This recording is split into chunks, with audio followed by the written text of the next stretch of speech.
the end of the Second World War, the Atomic Energy Commission was created to foster and develop all atomic energy activities in the United States.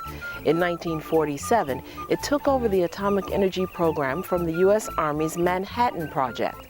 Its first headquarters was located at 19th and Constitution Avenue Northwest in the District of Columbia. However, as Cold War threats magnified, it became clear that the AEC was vulnerable, remaining in the nation's capital. In 1957, President Eisenhower was on hand to dedicate the Atomic Energy Commission's new headquarters in Germantown. This move out of the city was inspired by an event 8 years earlier. Terry Fainer, senior historian at the Department of Energy, explains. Goes all the way back to 1949, the end of August 1949, the Soviet Union exploded their first atomic bomb, and immediately the commissioners were concerned that if there was an attack on Washington, that the whole headquarters infrastructure would be destroyed, and there would be no way to direct and run the facilities that were out in the field. Scientists estimated that 20 miles outside of the city was sufficiently far away to protect a relocated AEC. Clarence Hickey is an environmental scientist with the Department of Energy and has researched the history and ecology of the Germantown site. And they studied 50 different sites in Virginia and Maryland, and then found one in Germantown, Maryland, that they liked. It was a farmland site at the junction of Maryland Route 118, Germantown Road, and then Highway US 240, which is now the site of Interstate 270. And at that intersection of 118 and 240 was a 109-acre parcel of land that the Atomic Energy Commission thought would suit their purposes. It was far enough away, it was 20 miles, I think, as the crow flies, or as the bomb blast moves. It was at an elevation of about 500 feet above mean sea level, considerably higher than Washington, D.C. And with US 240 being nearby, they had access to Washington for their normal daily business. And there were small towns nearby that provided the infrastructure that was needed. And with all the approvals, they proceeded to purchase the site. Much thought went into creating a structure that would be secure. And the building itself was designed with steel reinforced concrete and faced north-south. And rather than being a tall building, it was a low, spread out building, 4 stories with lots of corridors and hallways and wings. And so this was a low flat building north-south.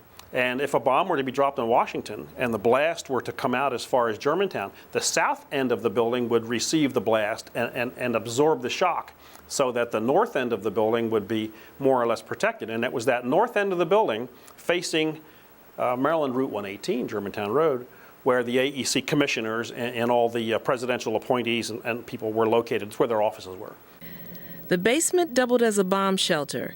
If there was ever an attack, this is where the nearly 1,600 employees would have evacuated. And there were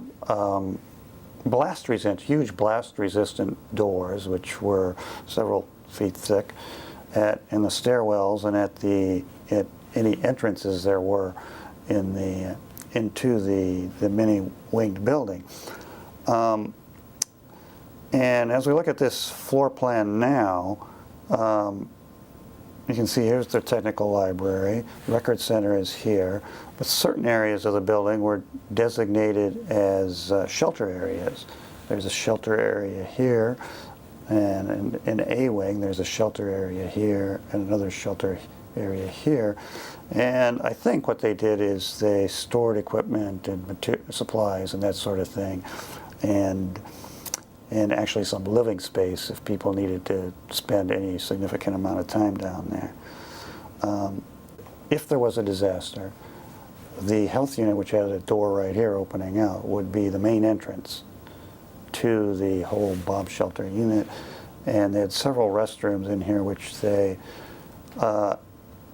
which could be converted to decontamination areas in case somebody came in from the outside and there was radiation in the outside and they needed to be decontaminated. Merrill Schindel runs an in-house barbershop at the DOE. He's been there since 1959 when it was still the Atomic Energy Commission. He remembers the evacuation drills.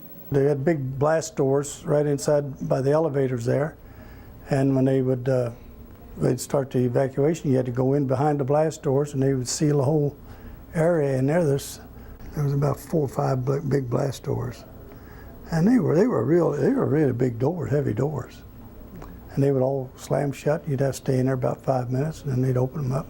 Well, this was a pretty safe place down here. You know, these walls are pretty thick, and this is a pretty safe place down here. You'd take practically a direct hit to move anything down here. Today, this building houses the Department of Energy. The evacuation drills are a thing of the past. The shelter areas are now offices. But the building itself still looks like it did when it first opened in 1957.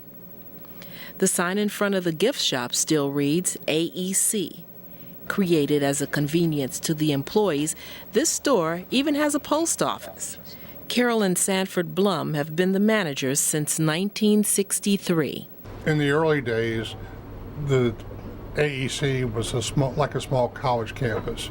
Everybody knew everybody. It was very close-knit. And we were the only game in town because when we first moved here, there was no Germantown. It was farmland. Fairchild had a building across the way where they landed airplanes, but it had really no effect on this building. So in order for people to enjoy the fruits of getting out of their office and seeing something new, they came down to the gift shop, and that's the part that we played.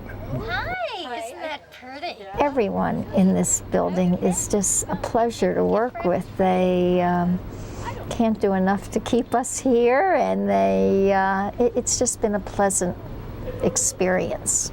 It's very different than having a store in a downtown area or a shopping mall, because it's a constant change in your customers there, whereas here you get to know them well. The AEC came to Montgomery County for national reasons. Once here, it became a place where national history and local history intersect. Important scientific discoveries have been made here, important people have visited here, and its presence here helped initiate the growth and development of Upper Montgomery County.